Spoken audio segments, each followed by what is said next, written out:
Recently Indian state channels की जानिब से रफ़ाल मरीन वेरिएंट की परचेज़ के हवाले से खबर सामने आई है, जिस पे बहुत से क्वेश्चन मार्क्स या बहुत से सवालिया निशान उठाए जा रहे हैं। सो 29 30 मई को ये खबर निकल के सामने आई थी कि इंडियन नेवी की जानिब से 26 रफ़ाल एम तकरीबन 50,000 करोड़ रुपए के एवज़ ख़रीदे जा रहे हैं, जो कि इंडियन एयरफोर्स के 2016 में किए गए कॉन्ट्रैक्ट से, जिसमें बेस प्राइस 26,000 करोड़ थी और ओवरऑल 59,000 करोड़ के एवज़ 36 रफ़ाल्स को परचेज़ किया गया था। इसका मतलब ये है कि इस बार जो रफ़ाल ख़रीदे जा रहे हैं वो पहले के मुकाबले अगर से बेस प्राइस को कंसिडर करें तो 50% ज़्यादा पेमेंट की जा रही है और इसके बदले जो हैं 36 की बजाय 26 फाइटर जेट उनकी जानिब से ख़रीदे जा रहे हैं। अब इसमें दो पहलू हैं जो कि बहुत अहम हैं और इस पर हम डिस्कशन कर सकते हैं। इसमें पहली चीज़ ये कि 2016 में इंडियन एयरफोर्स ने जो 36 फाइटर जेट्स ख़रीदे थे उसमें 50% ऑफसेट्स और लॉजिस्टिक्स की डील थी। ऑफसेट जो है बेसिकली आपको कॉन्ट्रैक्ट मिला होता है, उसकी एक तयशुदा परसेंटेज जो है उस कंपनी की जानिब से, और इस केस में जो है डसॉल्ट की जानिब से इंडिया में वापस इन्वेस्ट की जानी थी। हालांकि इस चीज़ पे भी सवालिया निशान अभी भी मौजूद हैं कि डसॉल्ट ने अभी वो ऑफसेट, वो लॉजिस्टिक्स जो हैं वो इंडिया के अंदर इन्वेस्ट नहीं किए हैं, जिसके हवाले से उनकी जानिब से क्लेम किया गया था। लेकिन इस केस में जो 26,000 रफ़ाल हैं, ऐसा बताया जा रहा है कि 50,000 करोड़ जो है इसकी बेस प्राइस हो सकती है और इसमें किसी किस्म का ऑफसेट शामिल नहीं है, जो कि इस डील पे फिर वाकई कुछ सीरियस क्वेश्चंस उठाता है। दूसरा फैक्ट जो कि इसमें इंडियन एक्सपर्ट्स क्लेम कर रहे हैं कि अज्यूमिंग कि 25% तक इन्फ्लेशन जो है उसके हिसाब से इस कॉन्ट्रैक्ट को साइन किया गया है,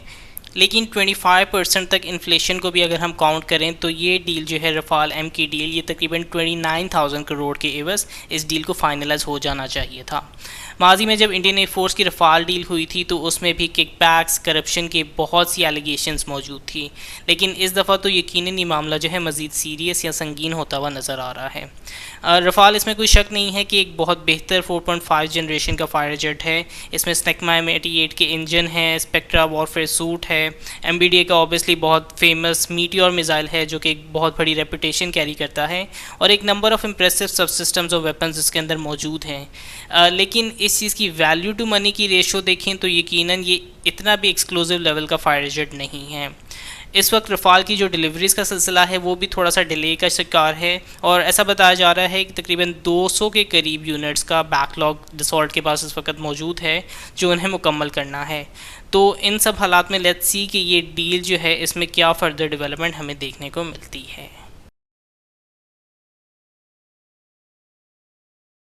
सैटरडे को बेकर कंपनी ने TB3 के पहली बार कामयाबी से इसकी जम टेस्ट का मुजाहरा किया है, जो कि टर्की के लिए बनाए जा रहे एयरक्राफ्ट कैरियर के अंदर इस्तेमाल हो सकते हैं। सिर्फ यही नहीं बल्कि लास्ट टाइम मैंने खबर दी थी कि 50 TB3 UKF का ऑर्डर जो है टर्किश नेवी की जानिब से बेकर कंपनी को इशू किया गया है, जो कि मुमकिन तौर पर TCG एंडलू L400 के दूसरे यूनिट में पोजिशन या स्टेशन किए जाएंगे, या फिर टर्की के एयरक्राफ्ट कैरियर एम्बिशंस में भी ये शामिल हो सकते हैं। इनफैक्ट अभी जिस रैम पे इसके ट्रायल टेस्ट किए जा रहे हैं उस रैम की कंडीशन भी जो है TCG एंडलो के रैम से मिलती जुलती है। 12 डिग्री का रैम्प है जिस पे 4 मरतबा कामयाबी से टेक ऑफ कर चुका है। TB3 UCAV जो है बेसिकली TB2 ड्रोन का सक्सेसर है, जिसमें प्रोजेक्ट गोल्स अगर हम देखें तो उसमें ज़्यादा बेहतर सर्विस सीलिंग है, इसमें मज़ीद वेपन्स कैरी करने की सलाहियत होगी, इसमें ज़्यादा एंड्योरेंस की कैपेबिलिटी मौजूद होगी, और इसके अंदर जो है अपने विंग्स को फोल्ड करने की सलाहियत भी मौजूद है।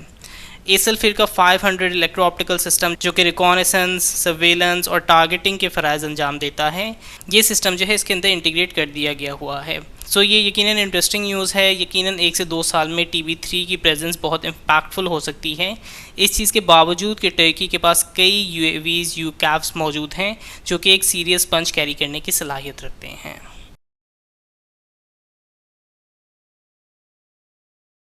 तो वॉर जोन में J31 फाल्कन फाइटर जेट के हवाले से एक आर्टिकल सामने आया है जो कि इस इमेज पे ही मबनी है जो कि रिसेंटली J31 के हवाले से निकल के सामने आई है।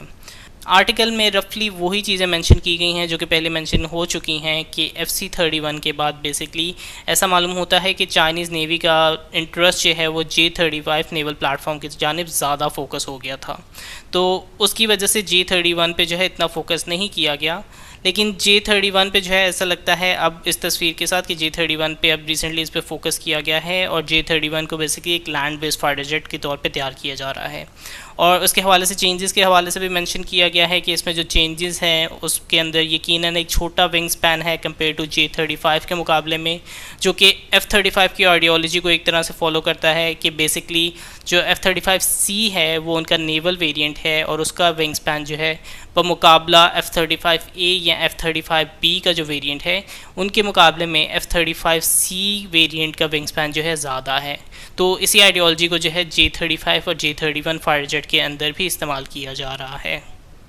फिर ये भी कि J31 को पोटेंशली एक्सपोर्ट को मद्देनज़र रखते हुए बनाया जा रहा है। स्पेशली अगर आप फ्यूचर की मार्केट देखें स्टेल्थ फाइटर जेट के हवाले से, तो इस वक्त दो फाइटर जेट इस वक्त टर्किश का कान TFX फाइटर जेट और Korean KFX KF-21 Boramae fighter jet जो है, ये दोनों इस वक्त ऐसे मालूम होते हैं कि फ्यूचर की पोटेंशियल मार्केट के अंदर ये दो डोमिनेट कर सकते हैं। लेकिन इस चीज़ को टैकल करने के लिए ही पॉसिबली J31 को मार्केट में लाया जा रहा है ताकि चीपर रेट्स के अंदर बमुकाबला F35 के दीगर ममालिक जो हैं एक स्टेल्थ फाइटर जेट को अटेन कर सकें। और इंटरेस्टिंगली इसमें पाकिस्तान की मिसाल ही उन्होंने सबसे आगे रखी है कि पोटेंशली J31 को पाकिस्तान जैसे ममालिक की जानिब से ख़रीदा जा सकता है। लेकिन जो चीज़ इसमें सबसे ज़्यादा इंटरेस्टिंग मुझे लगी है और इस चीज़ आर्टिकल के अंदर मेंशन की हुई है कि जो J31 है या जो J31 का प्रोटोटाइप या जो इमेज हमें देखने को मिली है, ये शायद वही प्रोटोटाइप है जिसने सितंबर 26, 2023 को अपनी पहली फ़्लाइट भरी थी। और उस टाइम पे तो ये चूँकि प्रोटोटाइप से ही इसे डिफ़ाइन किया गया था, इसलिए परसेप्शन उस टाइम पे ये थी कि ये J35 का ही एक प्रोटोटाइप हो सकता है और उसकी पहली फ़्लाइट्स के टेस्ट जो हैं वो किए गए हैं। लेकिन इसमें चूँकि ऑब्वियसली डिज़ाइन में डिफरेंसेस मौजूद हैं, जो विंग स्पैन जो है ऑब्वियसली इसमें सबसे मेजर चेंज देखा जा सकता है, उसके अलावा गियर का चेंज भी है। तो इन चीज़ों को अगर हम मद्देनज़र रखें तो ऐसा मालूम होता है कि ये J31 का प्रोटोटाइप जो है इसकी इमेजेस जो है ये 9 महीने पहले की हैं और ऐसा मुमकिन हो सकता है कि इस वक्त तक 9 महीने की डेवलपमेंट्स या रिसर्च एंड डेवलपमेंट जो है इस J31 के अंदर मुमकिन तौर पे इम्प्लीमेंट कर दी गई हों। और अगर हम फिर इसको इस पहलू से देखने की कोशिश करें तो यकीनन फिर जो पाकिस्तान एयरफोर्स का 2026 का क्लेम है, जिसमें बेसिकली पाकिस्तान जो है फाउंडेशन ले कर रहा है J31 फाइटर जेट को 2026 तक एक्वायर करने की, तो उस कनेक्शन को जो है बेसिकली ये चीज़ स्ट्रॉन्ग बना देती है कि 9 महीने के अंदर मज़ीद इसमें डेवलपमेंट की गई होगी। और चाइनीज़ इंडस्ट्री जो है एविएशन इंडस्ट्री स्पेशली वो कैपेबिलिटी रखती है कि 9 महीने के अंदर कुछ सिग्निफिकेंट चेंजेस और कुछ ऐसा वर्क जो कि यकीनन इस J31 को एक मैच्योर प्लेटफॉर्म बना सकती हैं। तो यकीनन ये कनेक्शन जो है इस हवाले से स्ट्रॉन्ग हो जाता है। अगेन ज़रूरी नहीं कि 2026 ही वो साल हो, लेकिन अगर आप इन पॉइंट्स को मिलाएं तो यकीनन एक कनेक्शन ज़रूर बनता हुआ नज़र आता है। लेट्स सी कि फ़र्दर इस पर क्या डेवलपमेंट हमें देखने को मिलती है।